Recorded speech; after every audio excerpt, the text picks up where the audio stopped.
کچھ اداسیاں کسی کے ساتھ بھی بانٹی نہیں جا سکتی، انہیں خود کے اندر رکھنے میں ہی سکون ہوتا ہے۔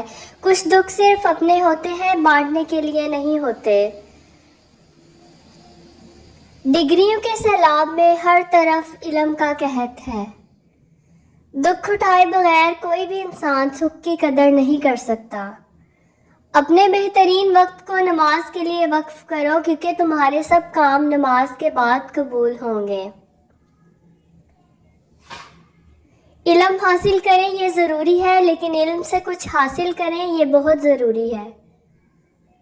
شک کے مقامات کو پہچانو تاکہ تم اس کے ذریعے یقین کے مقامات کو پہچان سکو۔ اگر آپ کو اپنے درد کا احساس ہے تو آپ زندہ ہیں، اگر دوسروں کے درد کا احساس ہے تو آپ انسان ہیں۔ بچہ بڑا ہو کر باپ کی لگائی پابندیوں کو درست سمجھتا ہے، انسان مر کر رب کی لگائی پابندیوں کو درست سمجھتا ہے۔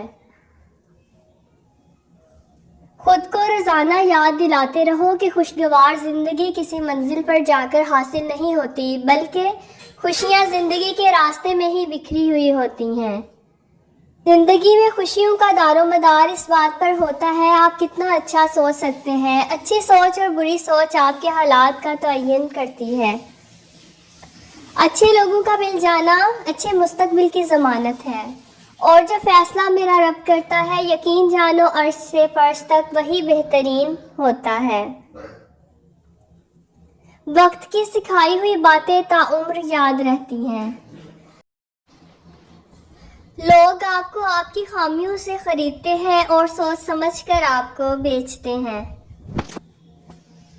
آزمائش بہت سے نقاب الٹ دیتی ہے، کہیں پارسائی کا، کہیں صبر کا، کہیں انسانی ہمدردی کا، اور کہیں اخلاق کا کھوٹے کو کھرے سے الگ کرنے کے لیے یہ قدرت کا آزمودہ طریقہ ہے۔ کہیں جواب دینے کو بھی جی نہیں کرتا، کہیں سلام سے پہلے سلام کرتا ہوں۔ ہم تو دشمن کو بھی پاکیزہ سزا دیتے ہیں، ہاتھ اٹھاتے نہیں نظروں سے گرا دیتے ہیں۔ زندگی میں یہ ہنر بھی آزمانا چاہیے، جنگ کسی اپنے سے ہو تو ہار جانا چاہیے۔ سب سے بدترین کھیل وہ ہے جو کسی کے خلوص کے ساتھ کھیلا جائے۔ زمین عقل مندوں سے تو بھر گئی لیکن درد مندوں سے خالی ہے۔ سوچ اچھی ہونی چاہیے کیونکہ نظر کا علاج ممکن ہے لیکن نظریے کا نہیں۔